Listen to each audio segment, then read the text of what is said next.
And hopefully it won't knock me out. Hopefully it won't knock me out anymore. Okay. So we were talking about the zero model. So it stands for for context, input, reaction, and output. So it's all about identifying and evaluating the training needs. So this is based on collecting performance deficiencies information, and then your objectives can be set after you've looked at this on the following 3 levels. First thing you have is your ultimate objective. So this eliminates the particular organizational deficiency. So you're looking at taking everything into consideration. What is your overall and what is the ultimate objective that you want this training program should have completed. The intermediate objective is to achieve the ultimate objective, then changes in employees' work behavior is necessary. And then the immediate objective is it's all about achieving the immediate objective by acquiring your knowledge, skills, and attitudes so that the employee can change their behavior. So this is where you're really looking at kind of the bigger picture, and it's been broken down into how can we have all of these various different immediate objectives that work towards the intermediate objective that ultimately go towards the ultimate and the overall objective that way. Okay? So you have your input then in terms of design, planning, management, and delivery. This analysis, the effectiveness of the training courses. So you're actually analyzing the inputs that went into it. So designing the training, planning the training, managing the training, delivering the training. You're looking at all of these various different inputs that went into the training, and you're seeing how effective and how appropriate they were. Also here you have an analysis of your organizational resources available, and it determines how they can be best used to achieve the desired objectives, or how they were best used to achieve the objectives. The reaction then, again, similar enough, you're looking at how to make improvements. So in order to make improvements, this helps in analyzing the reactions of the delegates, so the people that attended the training. So the evaluation here is subjective. So there is a need for it to be collected in as an objective and a subjective way as possible, because you want, so this is where we're talking about your qualitative and your quantitative data. This is where you want kind of your simple yes, no answers, but you also want a little bit of information about how the training could have been improved, how you could have got a little bit more out of the training. And then finally, you have your outcome. So this is about the evaluation of outcomes, and it's done in terms of what actually happened as a result of the training. So what has happened with the training being carried out? The outcomes are measured on the following 4 levels, again depending on the availability of resources and the purpose of evaluation.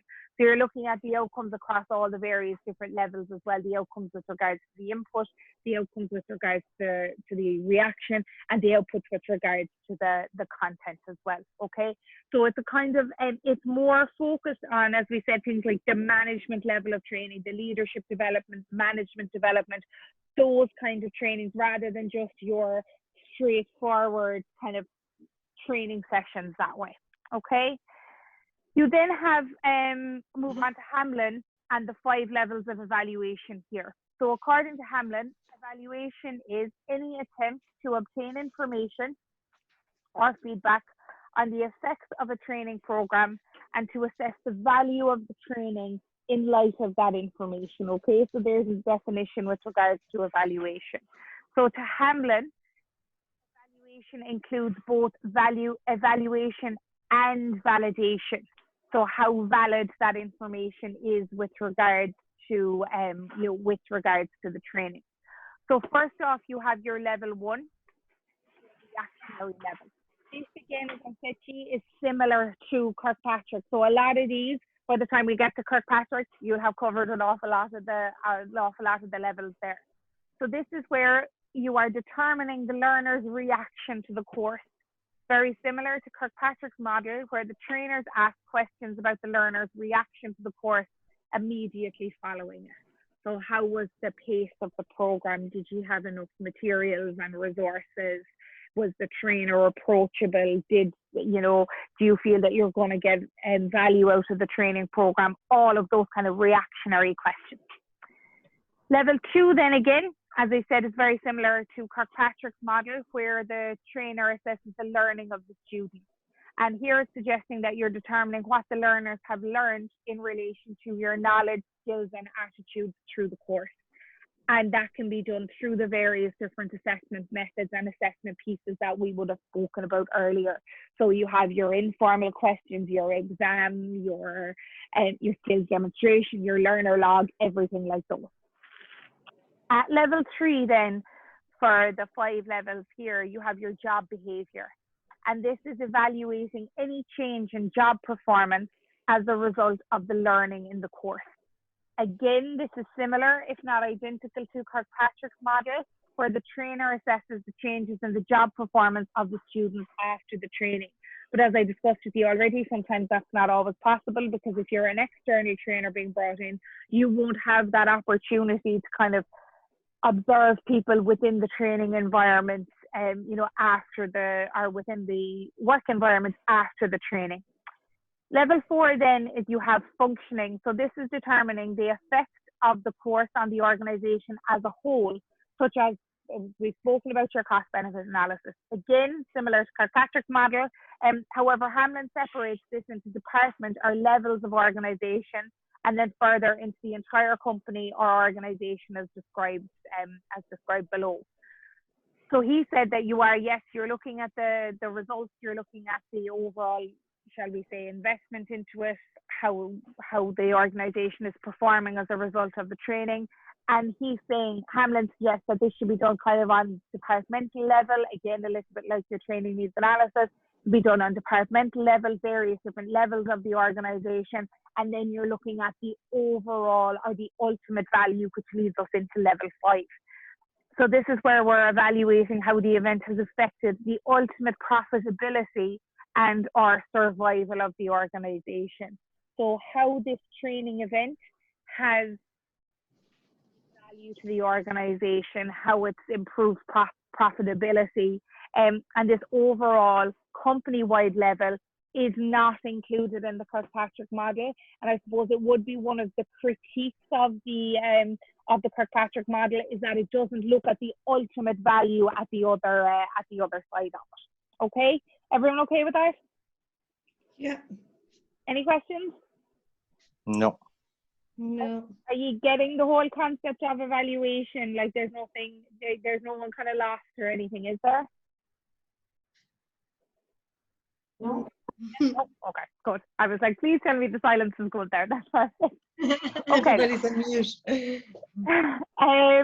So one of the other things then is we have the return on investment, okay? And this is something that organizations now really, really want to know, is that if I'm investing X amount of money into training, what's it going to bring back? What's going to be my return on that investment of €5,000, €10,000, whatever we're talking about?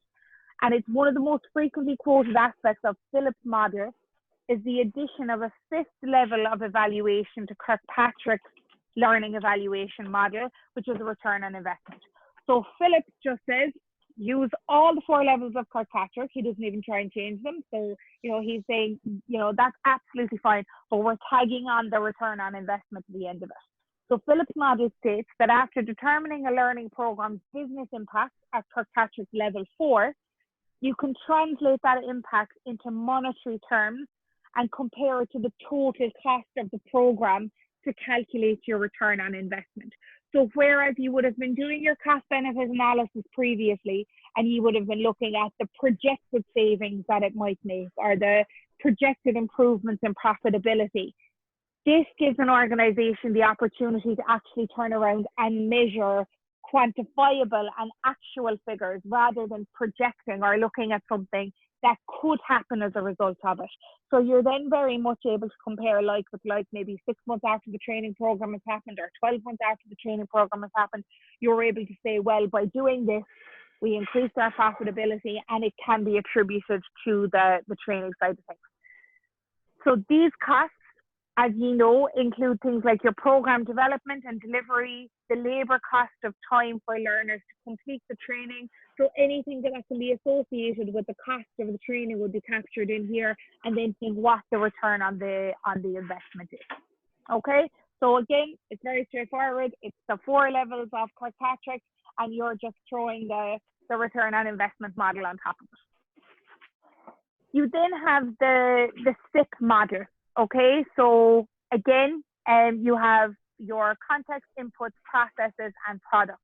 So the 4 aspects of the SIP evaluation assist the decision maker to answer 4 basic questions.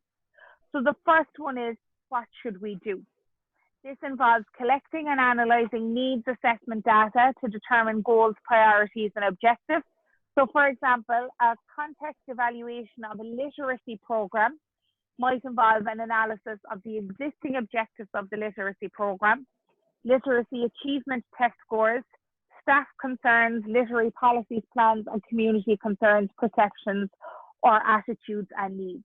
So it's a little bit like it's a little bit similar to your training needs analysis in the sense that you're looking at what's already there, you're seeing how it can be improved, and you're looking at those pieces of information.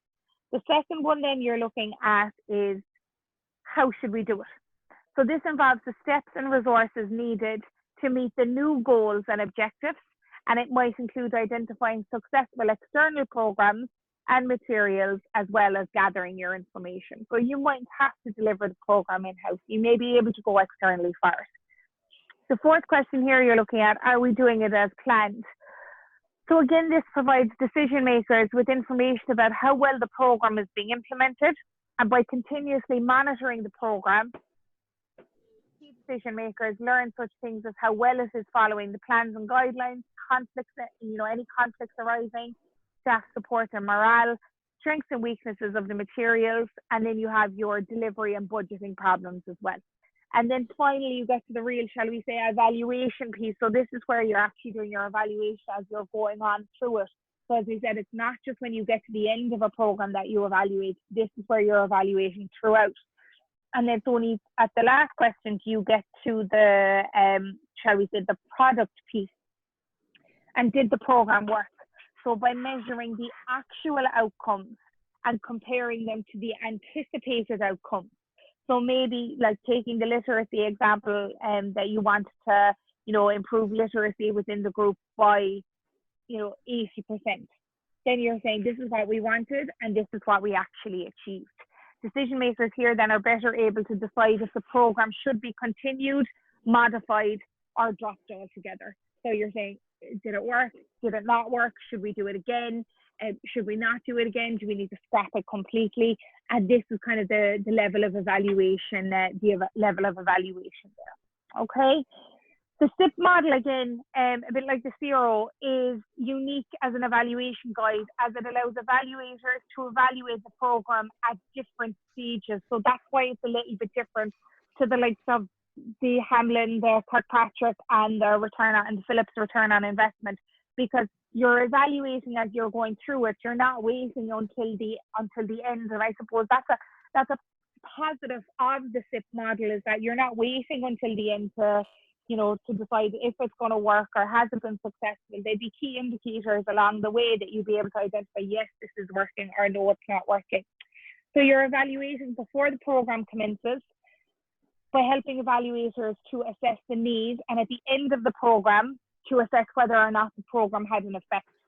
So the SIP model allows you to ask formative questions at the beginning of the program, and then later gives you a guide on how to evaluate the program's impact by allowing you to ask your summative questions on all aspects of the program. So again, it's kind of similar to your the formative assessment. On the summative assessment, you're asking your questions at the beginning, and then you're asking the same questions at the end, but you have the information when it gets to the end.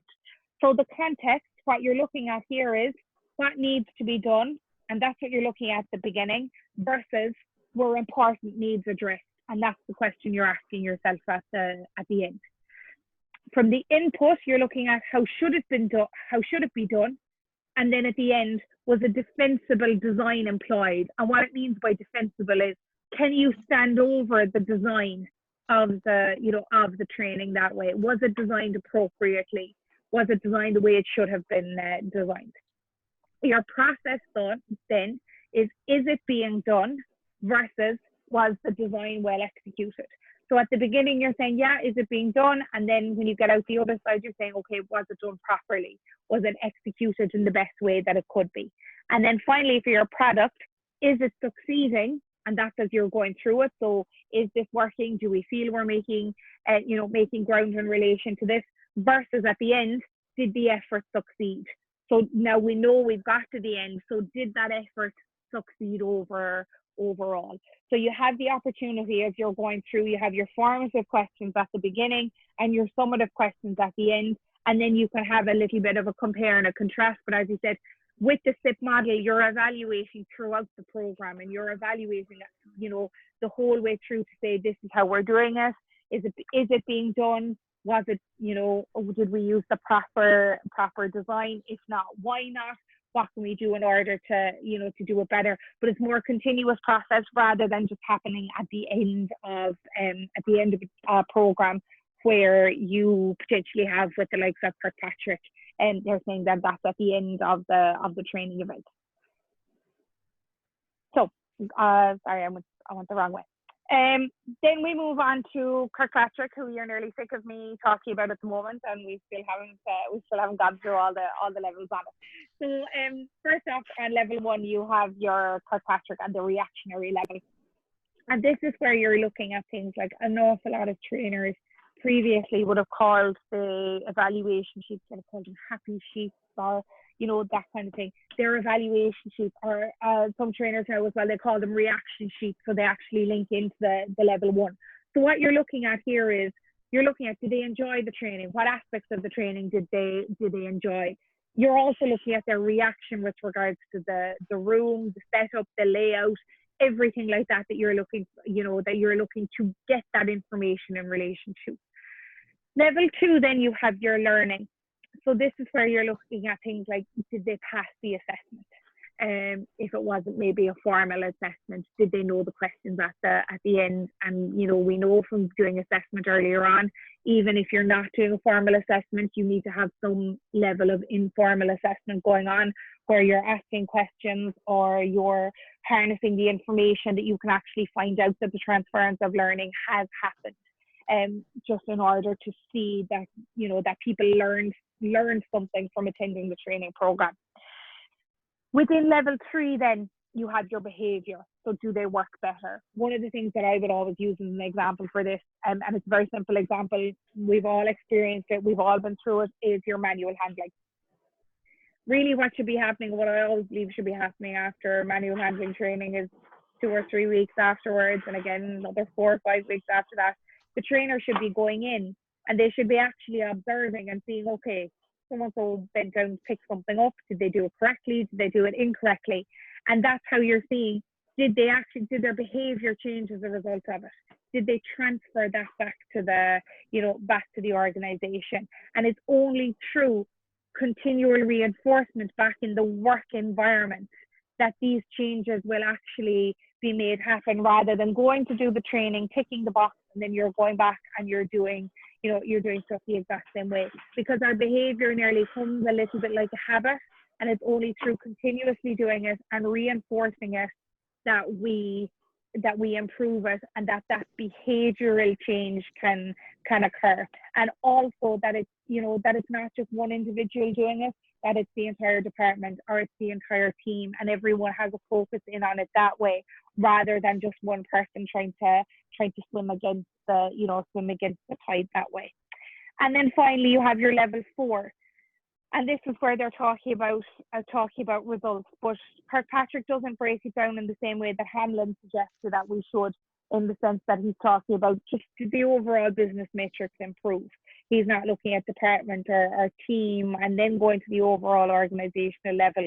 They're just looking here simply at, did the business matrix improve, and can that be attributed back to the training side of things that way.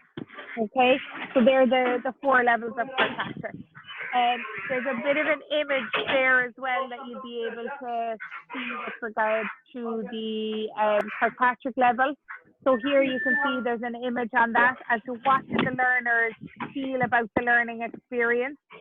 Was it enjoyable? Did they like the trainer? And within this, you are captured by your service following the training as well. Level 2, then you come to your learning, and this is, did the learners actually learn anything? Okay, their reaction sheets might be great. They may have had a great laugh inside in the training, and they may have had the best of crack, but they may not actually have learned anything. So this level is normally captured by assessment at the end of the training, and sometimes at the start of the training to illustrate a difference.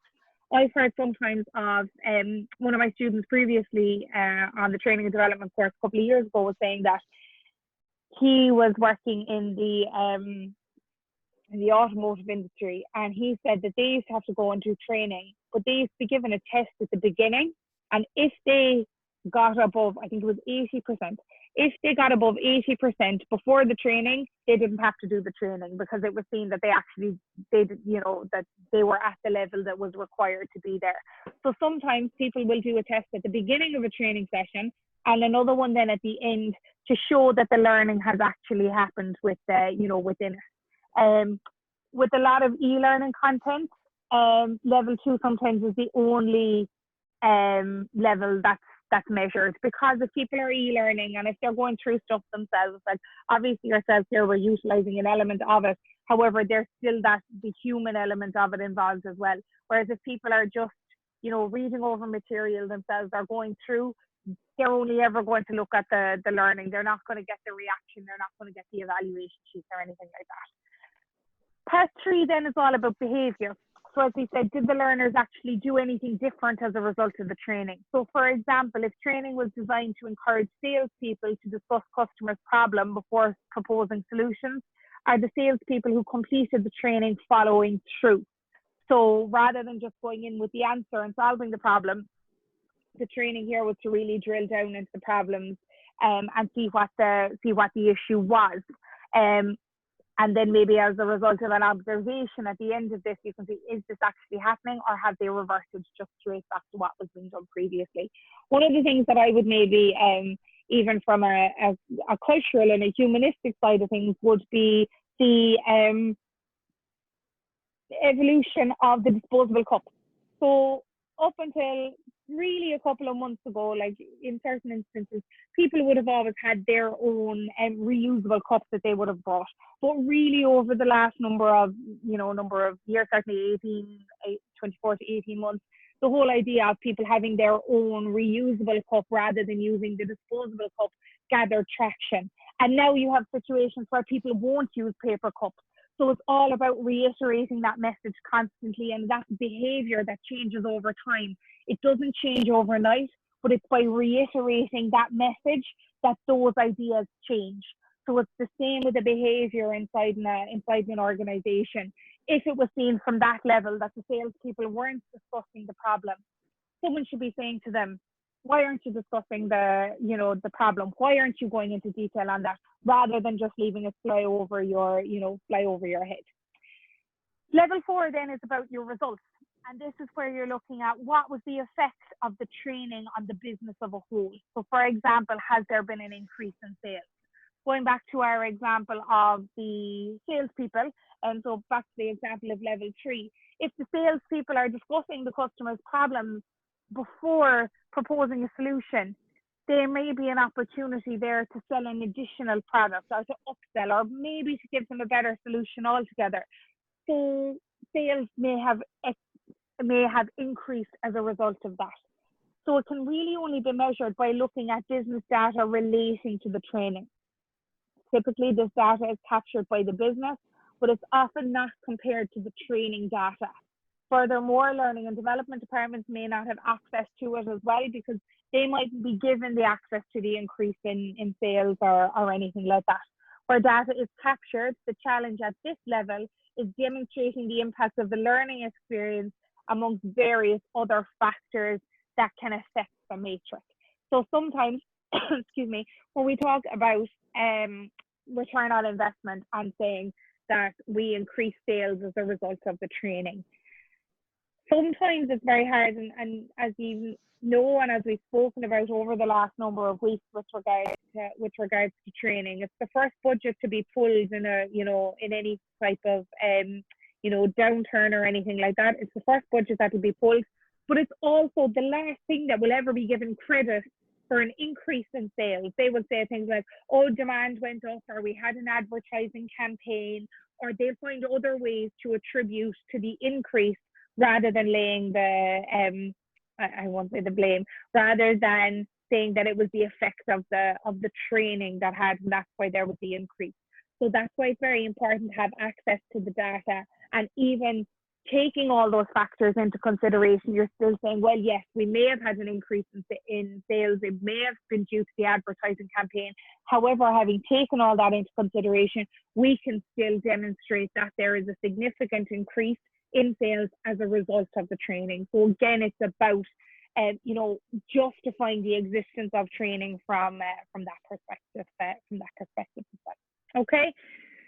So level 1, your reaction, just briefly, it's mainly focused with factors such as the achievement of objectives, sustainability of the learning environment, the learning activities included, the learning methods and the training approach that was adopted, the performance of the trainer, and general admin issues, i.e. the setup of the room, the building, everything like that. Your level 2 then aims to establish if the trainees have acquired the knowledge, skills and attitudes that were set out in the training objectives. So can you all now go through the objectives that were set out at the very beginning? Generally, they're measured during and or at the end of the training. And they can be measured by things like observing the trainee, seeing are they actually doing what they were trained to do, written and or oral tests, and a demonstration of competence or practical exercise. Assessing learning at this level can be linked obviously to the assessment presentation that we went through previously, and results should be recorded and resulting data analysed on an ongoing basis.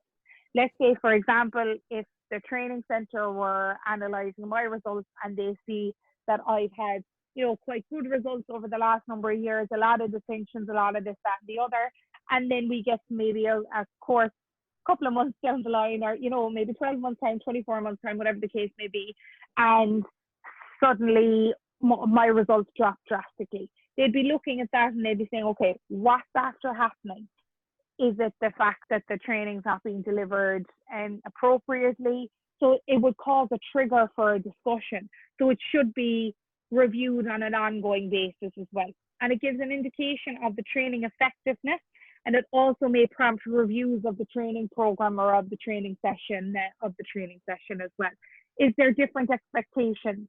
Is it moving more towards an e-learning type of environment, and that's not reflected within the training? So it might prompt a review of the training program as well. So all of these can be done by looking at level 2. Level 3 then is all about your behaviour, and it's focused on measuring the change in the trainee's performance on return to be on the job as a result of the participation in the training. And again, this is generally carried out by observation on the job. Going back to the simple example that I used with regards to the manual handling. Looking at maybe reviewing performance records. So if somebody was always making the same mistake again, they got refresher training, are they still making the same mistake, or has that improved? So has the training fixed that, or is there another reason? Discussing progress with the trainee and or the trainee supervisor, looking at performance appraisals, or doing things like interviews and questionnaires. Now, the timing on your level 3 can vary considerably. You may have done some training that actually isn't going to be, you're not going to have any results of it from a level 3 kind of a behavior perspective for maybe 6 to 12 months. So the timing around this can vary massively. As well around, shall we say, again, going back to just a simple example of the manual handling one, but it's an easy one to illustrate. You could go in after a week, but again, that might be very fresh in people's memory, and they'd be saying, oh, sure, they're now having a look at us if you're all lifting it properly. If you go in after 3 months, the recency effect will have gone away, and you really see if people are, if people are doing it properly. So the timing of level 3 and when it's able to be done can vary, can vary considerably that way. It's important to bear in mind that a variety of factors can also affect the transference of learning to work situations. So, for example, the organizational culture. As I said earlier on this evening, someone might go back after a training session, they might have great ideas that they want to implement, but they mightn't be allowed. Their team leader might think, oh God, they're going to show us up, or there's just this whole cultural piece as to, don't rock the boat or don't challenge the status quo. So you have discouragement of your manager, your team leader, also discouragement of your peers, where a fellow co-worker would say, look, don't you be showing the rest of us up or anything like that. Lack of management support as well. So maybe the managers don't want to support any new initiatives. Maybe they can't at the moment for whatever reason. And also maybe the lack of opportunity. So a lot of factors can affect that transfer of the learning back to work as well. It mightn't be the individual. There's other factors at play with regards to that also. And then finally, on Kirkpatrick, you have your level 4. So this is where we're concerned with the results and the overall contribution made by the training event or a series of training events, and that you're looking then at the performance of the trainees and overall then to the organization, because ultimately if your trainees, your employees are performing better, the organization should be performing better as a result. So a wide variety of elements may be measured at this level. And again, these may include the bottom line, so your turnover or your profit margin. So if you're looking at your turnover this year versus your turnover last year, and there is an increase in it, or there's an increase in the profit margin because there isn't as much wastage, can that be attributed to the training? Operational performance, again, the same thing. Can we attribute this to the training? Job satisfaction, again, with training employees, they may just feel that they're being looked after as an employee, that they feel that they're an important member of the team. So job satisfaction can improve as a result of that. You can also look at soft skills. So is there less conflict within within a team? Is this as a result of training? And then maybe from a compliance or from a technical perspective, have you all the training, that all your mandatory or all your statutory training or everything that you should have in place? So you should be looking at all of those, and again seeing, yes, there can be reasons as to why it's not attributed to training, but there can also be reasons as to why training is responsible for improvements within this area. So, as I said to you, there is critiques. I'm not saying Kirkpatrick's model is the best model. In my opinion, with adding on, shall we say, the return on investment or those other elements, it is the most straightforward model, and I think it's the model that a lot of people get to grips with because it does have those levels. And even as a trainer, you might not be in a position, especially as an external trainer, you might not be in the position to look at the behaviors or to look at the results, but you can certainly do the other parts of the evaluation and then hand that over to the organization and make recommendations as to what they could do at level 3, what they could do at level 4, and how they could link all of those together. So whereas it certainly has its weaknesses, it has its strengths as well. So the strengths would be, it's a simple model, it's very straightforward, it's very well known, it's established, and it's popular in many environments as well, in various different industries and professional settings. And it's easy to understand. It's very, very straightforward. And again, if you're working within a training department within an organization and you're trying to, persuade someone to invest in that, or even externally, and you're trying to persuade someone to invest in training, they want to be able to understand what you're talking about. They want to have something quite straightforward rather than maybe the more complicated concepts that aren't as straightforward or as easy to follow. The weaknesses can sometimes be a flip side of the strengths. So sometimes people might say Kirkpatrick's model is too simple. It's not complex enough. It's not, it doesn't go to the same level of detail potentially maybe as the SIP or the CRO or those models. Level 1 and level 2 could be open to personal interpretation as well. So your evaluation sheet maybe they're not designed properly, maybe they're not asking the appropriate questions. And the same thing with your assessment as to all the issues we went through previously. Are they valid? Are they fair? Are they reliable? So conclusions drawn from those. Again, it depends on the work that's gone into those. Is that information and the conclusions coming from those accurate? Some designs suggest that there should be more levels, such as impact on society and return on investment. So what impact is this having, on the organization? What impact does it have on society as general? And, the return on investment piece is missing in the model as well. There is no performance component for revisiting after the 4 levels of training. So it's not seen as a continuous loop. It's just you go through the 4 levels and that's it. So you can't kind of go back after level 4. You can't go back to one of the others. And sometimes, because of the fact that this model was developed way back, I think 1959, it may be considered to be old-fashioned. Okay, so they're kind of the strengths and the weaknesses associated with the model as well that way. Levels 3 and 4 are not always focused on like level 1 and level 2. And as I said to you, it's a little bit like a chain. So if you think of the links of a chain of, a necklace or a padlock. Hello, can you hear me? I think Victor's on. Can you hear me?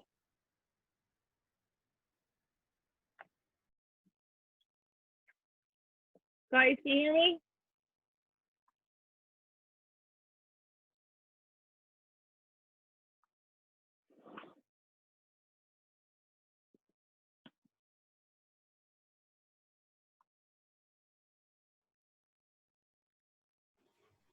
Hello?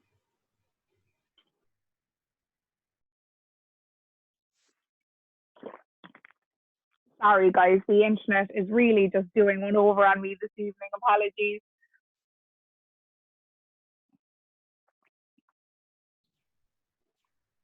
Can you hear me? Yeah. Okay, good. We're back. The internet has really not been kind to me this evening, but I did have one more slide to do on this, so I apologize sincerely about that. As I said to you, if you think of the Kirkpatrick model as like a chain, so that one chain links into the other, like for example, a chain on a gate or a necklace or a bracelet or anything like that. So one interlinks into the other. And if any of those are broken, you're not going to get the best impact or the best effect out of the model. So each level is assumed to be associated with the previous and with the next level. And it also, the model sometimes can fail to take into account any intervening variables that may occur. So as we said, an advertising campaign or any other inputs that may have had an impact on the training as well. So from an educational perspective, Kirkpatrick has said that trainers must begin with desired results and then determine what behavior is needed to accomplish them. And that was a quote from him back in 1993. Many schools are going to a design based on backwards planning, starting with what the students will be able to do in the end to plan a lesson. And the Kirkpatrick model supports this idea of backwards planning, that at the end of the program, you should be able to carry out training needs analysis, you should be able to design training, deliver it, and evaluate it. And then you're backward planning from that as to how are we going to actually get everybody to achieve that. So he supports kind of the backward planning with relation to that. This is typically an exercise that I get you to do in class, but obviously we won't have the opportunity to do it here. It's to compare Kirkpatrick, his model with one other model of evaluation and to give your rationale as to why you would maybe choose one of them over the other if you were going in and evaluating a training session. Now, I really do it to kind of get people thinking with regards to the piece that Mary, you were referring to with regards to the learner record. So it's just to give you an idea. Just quickly off the top of your head, and I know I've asked you to mute, so I'll ask you to unmute now or if you want to. Out of all the models, and I know they're very, very fresh, and I know they're much harder to go through in this kind of an environment rather than a classroom environment, but what model would you kind of be leaning towards? Is there any that you'd be leaning towards one over the other?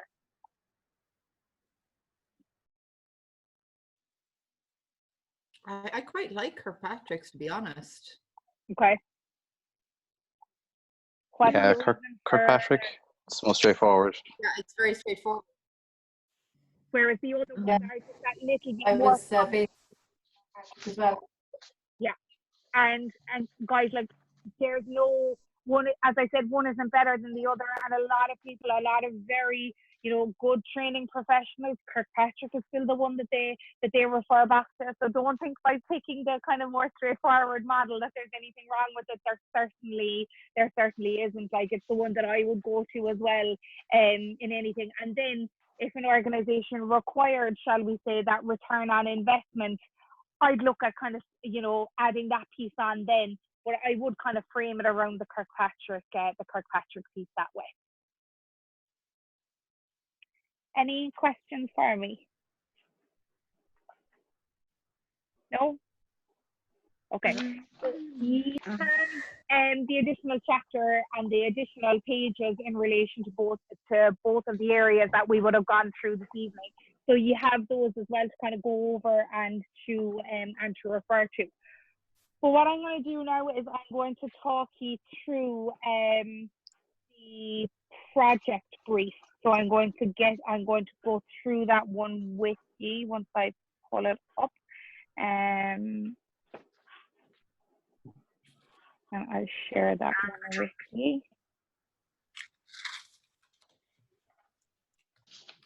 So can you all see that one now, the project overview? Yeah, I can see it. Yep. Yeah. Okay. Yeah. Oh, yeah. I have it. Yeah. So before we go into this, what I might actually do for this is I might stop the recording and I might start it again